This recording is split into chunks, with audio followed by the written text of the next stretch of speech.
Fala pessoal, tudo jóia? Hoje a gente vai falar do MXRF, né, que atualmente está aí em emissão, não é isso? Então é um fundo muito popular, o fundo mais popular da Bolsa. Fez sucesso, né, durante muitos anos por estar ali numa cota nominalmente bem baixinha, né, base 10. Então acabou ficando aí muito popular. Depois vários outros fundos seguiram com essa estratégia, que é uma estratégia, na minha opinião, ali interessante, né, para democratizar cada vez mais os fundos imobiliários. Não é todo mundo que gosta, mas enfim. Antes, claro, se inscreva no canal e entre no grupo gratuito do Telegram, que eu vou deixar aqui embaixo. Por quê? Porque quando você se inscreve no canal, você tem ali acesso aos nossos vídeos, né? A gente está postando 3 por dia. E também lá no grupo do Telegram eu posto os vídeos lá também, então você não vai perder nada, perfeito? Então é isso, bora pro vídeo agora. Primeiro vamos começar com o preço, né? O pessoal às vezes assusta, meu Deus, o que está acontecendo com o preço e tudo mais. Isso aqui é normal, tá, pessoal? Em período de emissão, a gente sabe, tem estratégia de flipagem, né? O pessoal tem o direito, exerce o direito, aí vende essas cotas e aí compra mais barato. É uma estratégia super normal, é um fundo muito líquido, então isso aí é normal acontecer, essa queda. Então, nenhum fato relevante de algo que está prejudicando o fundo, tá bom? Tem todas essas questões. Lembrando que aquele aviso de sempre, né, que eu acho sempre importante fazer, quando você compra o direito de preferência, você está comprando uma opção, um derivativo. Você não está comprando o fundo, tudo bem? Então, quando você compra o direito de preferência, vai ali ser alguns centavos, claro, e aí você vai ter que exercer depois pagando o valor da cota, né? Então, tem que também fazer a conta para ver se vale a pena para você comprar esse direito de preferência. Tem muita gente perdendo muito dinheiro com isso. Isso não é legal. A gente está aqui para ganhar dinheiro, que é o que a gente sempre fala aqui no canal. Agora sim, bora para o relatório gerencial. Depois a gente fala um pouquinho da oferta. Vou tentar aumentar um pouco para vocês aqui. É um fundo bem antigo, de 2012, né, comparativamente com o resto do nosso mercado, que é um mercado novo. Uma taxa de administração de 0,9%, ok, né? Tranquilo, aí fica ali na média de 1%, eu acho interessante. Número de cotistas, mais de 1 milhão de cotistas, né? 1 milhão e 93 cotistas. Bem interessante, bem popular, né? Parcela muito grande do nosso mercado. Comentário do gestor, o IFIX apresentou uma leve variação positiva de 0,02% em março de 2024 no cenário nacional, de acordo com o Boletim Focus de 3 de junho. As expectativas de mercado para o IPCA 2024 apresentaram alta no mês de 3,72% para 3,88% e uma alta do IGPM de 2,32% para 2,9%. Eu não gosto muito do IGPM, mas o pessoal ainda usa no mercado, né? Mas enfim. A projeção da taxa Selic para 2024 apresentou uma alta de 9,63% para 9,20%. É, Ele vai falando um pouco mais de alguns índices aqui, né? E mais uma vez destacando os elevados crescimento de cotistas na base do fundo. Impressionante mesmo, isso aí não tem o que falar, meu. Ele fala, no book dos CRIs foram integralizados 15 milhões de novas operações, foram analisados 32 milhões no mercado secundário, distribuindo para a geração do resultado do fundo. O fundo visa a alocação de 80% PL em CRIs com bons nomes de crédito, ou seja, não é só um fundo de papel, mas majoritariamente é de papel. A gente vai falar um pouco mais sobre isso. Com carregos atraentes e alto potencial de ganho capital recorrente com giro de mercado secundário, até 20% do PL em permutas financeiras que possuem boa rentabilidade. Permuta, como o nome já diz, é uma troca, não é isso? Então você. E aqui é uma permuta financeira, né? Como é que funciona normalmente permuta? Você já deve ter ouvido falar daquela pessoa que tem aquele lote, né? Aí chega uma consultora e fala assim: olha, você me dá seu lote para eu construir aqui, e aí você fica com um ou dois apartamentos do prédio, né? Aí a pessoa fala: ah, ótimo, né? Então vai ser interessante para mim, vai ser interessante para você.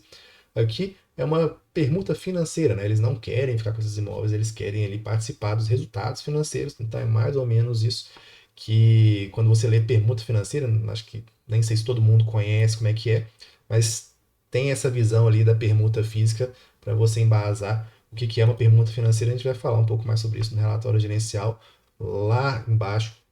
Então fica com a gente até o final do vídeo, né? Mas lá embaixo eles explicam como é que é o fluxo da permuta financeira, a gente fala, conversa um pouco mais sobre isso, tá bom?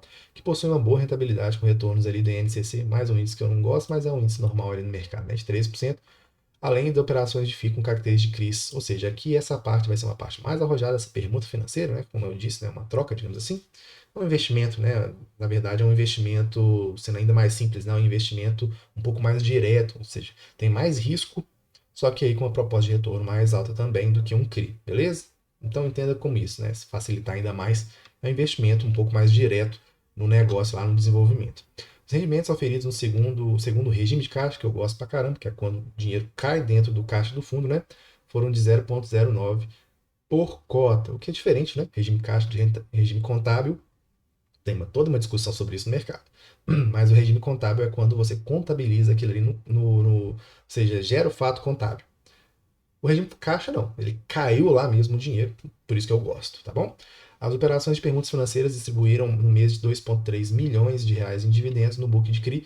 O resultado caixa do fundo foi de 27 milhões de reais. No book de FII, o resultado foi de 4,63 milhões. Então tem isso também, né? Então, como se fosse um fundo, digamos assim, de três estratégias, três vertentes.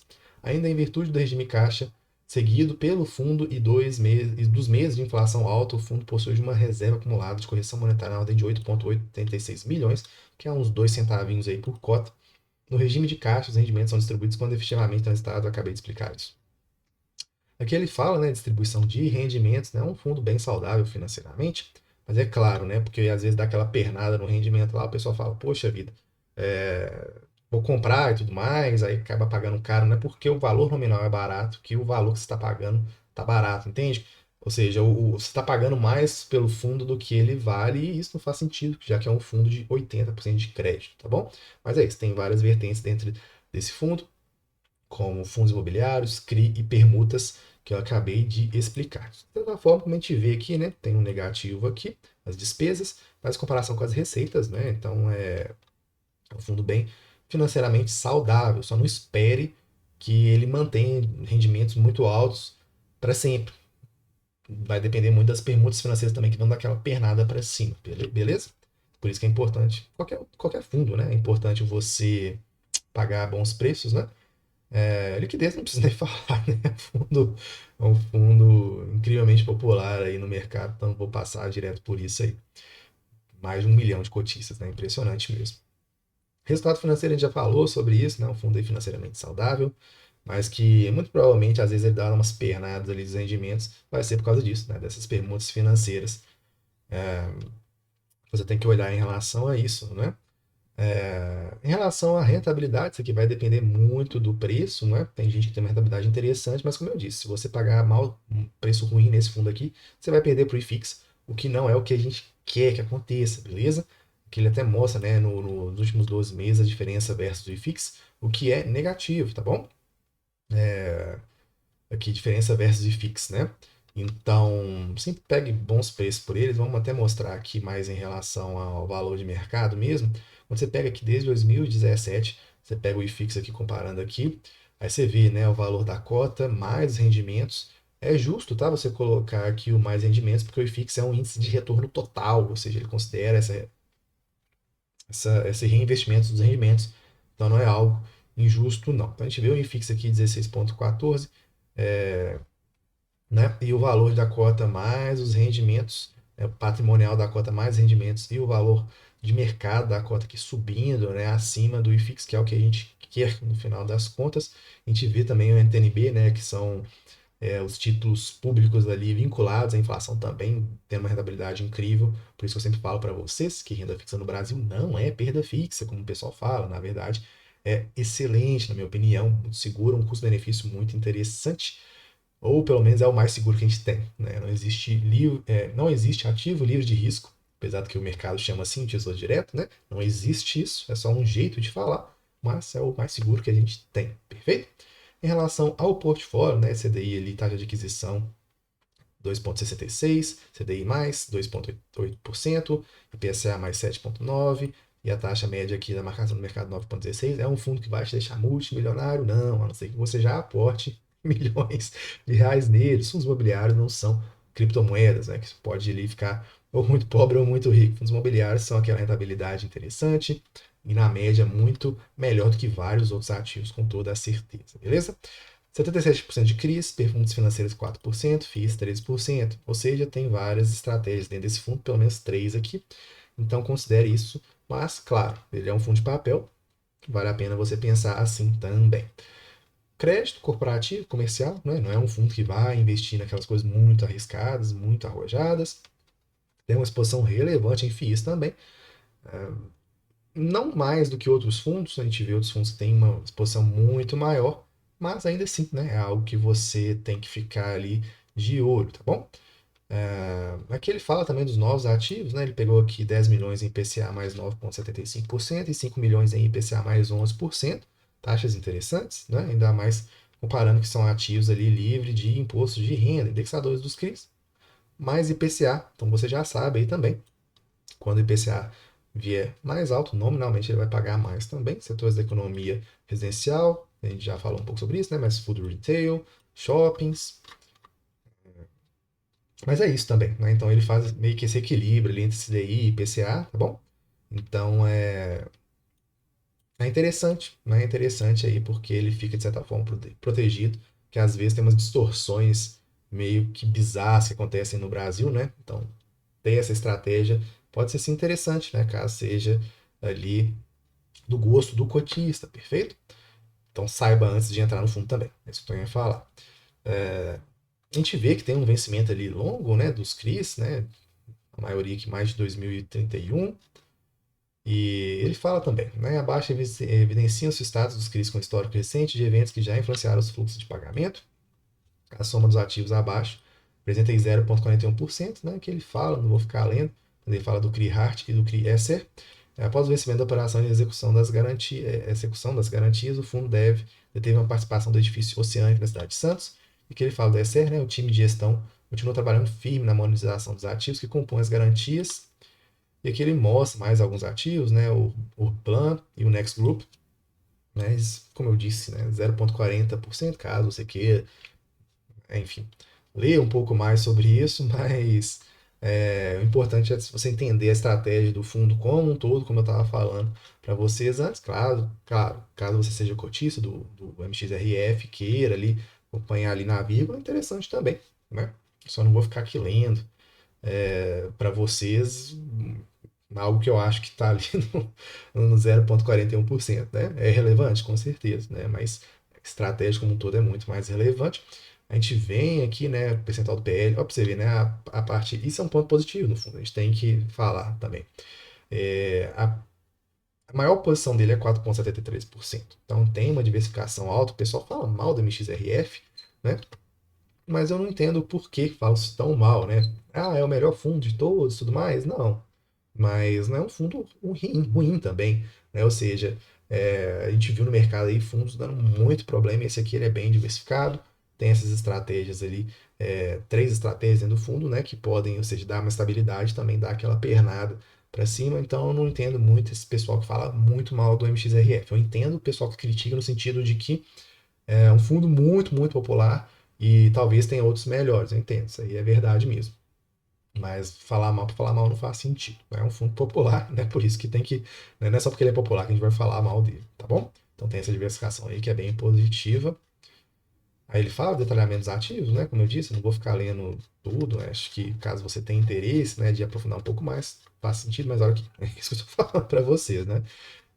Não vou ficar fazendo terrorismo ali com poucos ativos. Talvez seja interessante só explicar uma coisa aqui, que quando você olhar o LTV, não apenas nesse fundo, mas em vários outros, né, o Loan to Value, olhe sempre ali os próximos de 50%, abaixo de 50%. Loan to Value ali é a garantia, né? Ou seja, é o quanto da dívida em perspectiva da garantia, quanto menor, melhor, tá bom? Então é interessante você dar uma olhada aqui. Não apenas esse fundo, mas em outros fundos também, olhar como é que está o crédito, né, as garantias do crédito. Aqui, como eu estava falando para vocês, para explicar um pouco mais ainda das perguntas financeiras, como eu disse, né, um pouco diferente daquele exemplo que eu usei lá no início, das permutas físicas, né, entre aspas, assim, quando você tem um lote, aí você faz com uma construtora um acordo, né? Aqui não, ele tem um interesse no fluxo financeiro, então tem todo um fluxo específico, né? Então tem aproximadamente 20% do fluxo na maior parte dessa relação. E aí no finalzinho, que eu estava falando com vocês, vem aquela pernada ali para cima, tá bom? Que fica ali bem no finalzinho, né? Então demora ali mais ou menos 3 anos e meio esses fluxos, né? Fica ali aquele fluxozinho, por aí vai. Aí tem um habite, aí depois o habite aí sim, tem um repasse forte para o fundo. Então é assim que ele vai dar essas pernadas a mais, tá bom? Aí ele fala aqui, né? Até explica, né? Em geral, nas unidades autônomas, os projetos são vendidos de 20 a 30% são recebidos pela SPE durante o período de obra e após o habite, os 70 ou 80% remanescentes são recebidos em um prazo de 6 meses. Né? Então fica ali meio que incubando um tempo a mais. Aí depois sim, nos últimos 6 meses dá aquela pernada para cima. Agora bora falar sobre a oferta, né? Uma oferta aí até grande, né? Bem relevante, de 800 milhões de reais, que já está acontecendo ao longo desse mês, a gente falou aqui sobre isso no canal. É uma oferta com uma taxa carinha, na minha opinião, né? De 3,39%, tá bom? Mas que vamos ver, né? A gente nunca duvida aí da XP em relação às suas ofertas, não, dessa parte aí de captação, né? Eles são muito, muito fortes nisso. Sempre dá certo? Não.